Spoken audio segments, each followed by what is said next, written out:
Boa tarde, galera! Hoje eu vou dar dicas de como comer Danone sem colher.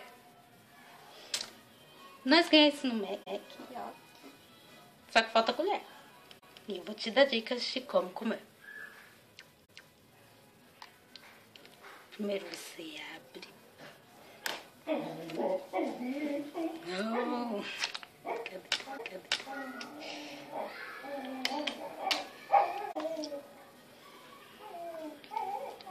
Você pode apertar e soltar o Danone.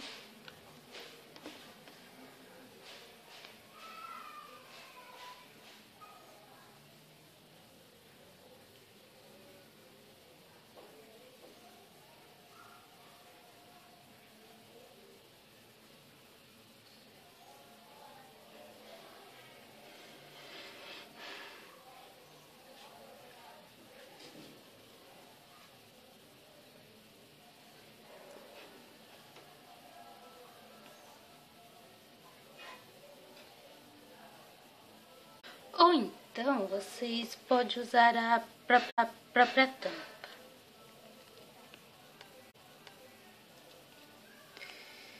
Bom, lá de fora deve estar mais sujo do que o de dentro. O de dentro vai estar com o próprio Danone. Você... E dobra a tampa e faz de colher.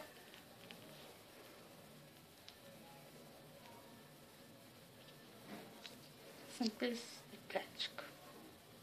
Simples e prático, né?